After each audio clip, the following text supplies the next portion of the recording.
Okay, we proceed with the Spearman rank correlation to identify the linearity or whether the two data have the correlation, linear correlation or not. Okay, Spearman rank correlation is just the same concept as the Pearson correlation coefficient in the parametric test.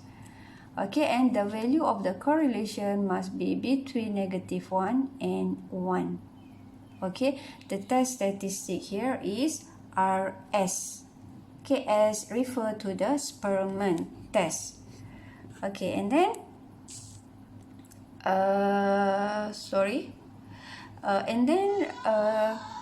D here 6 is the default.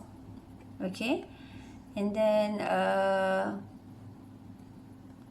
D square here is the difference, square of difference, and is the number of data in pairs.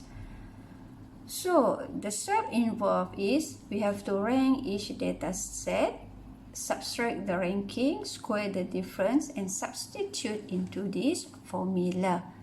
Okay, for this Spearman correlation test, the critical value we will refer to table L. Table L, critical value for the rank correlation coefficient, where we have n here, and the sample size that we read in pairs. Okay, how many pairs of your data. Okay, alpha here is alpha. So for this critical value, there will only have one rejection region. Okay, the rejection region on your right side.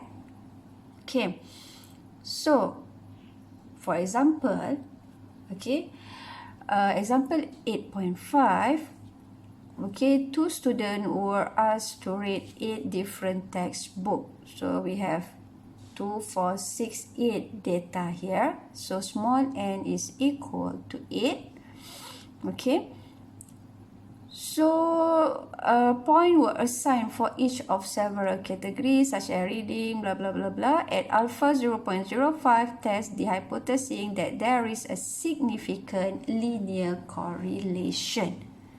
Okay, whether or not these two data have a linear correlation or not, then we do a hypothesis testing. So begin with the hypothesis statement. For correlation, this is the default hypothesis statement.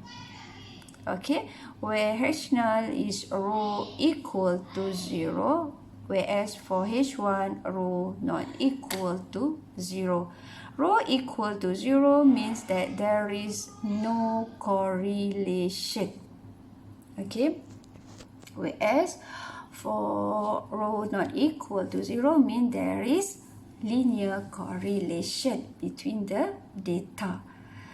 Okay, now you have to add in one column for the first category for the first data of first student, and another one column to second student, and then 2 column here, added column here. D is for different, D square is the square of the different. Okay, now how to rank the data? You have to rank the data according to the group. Okay, we begin with the first group, mean for the first student. Okay, for previous tests, for previous ranking tests, we rank the data into ascending order, isn't it? But for this correlation coefficient, we rank the data descending order. In descending order means that from the largest value to the lowest value. So here the maximum is 20. So 20 is the first rank. 18 is the second rank, and so on until the lowest value, which is 4. Sorry, the lowest value is 2 for the ranking number 8. Okay, so for the second student, do the same, repeat the same procedure.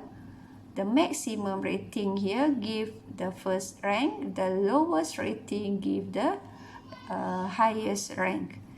And then for the different, meaning that for each of the data,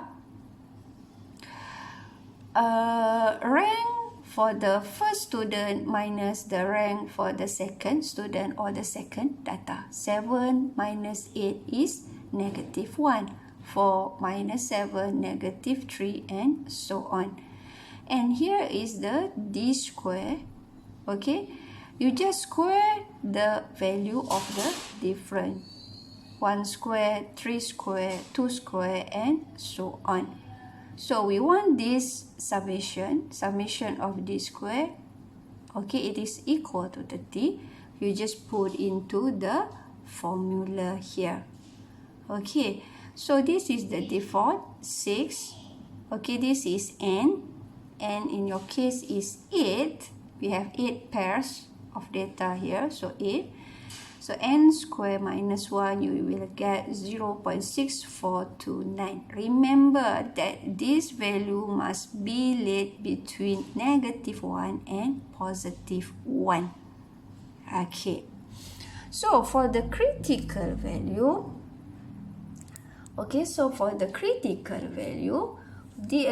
we will refer to table L. Okay, so table L, alpha is 0.05 for this case, and your n is 8. So you have 0.738 here for the critical value. So put here. Okay, this value is on your critical line in your diagram here. Just compare your calculated value with the critical line here.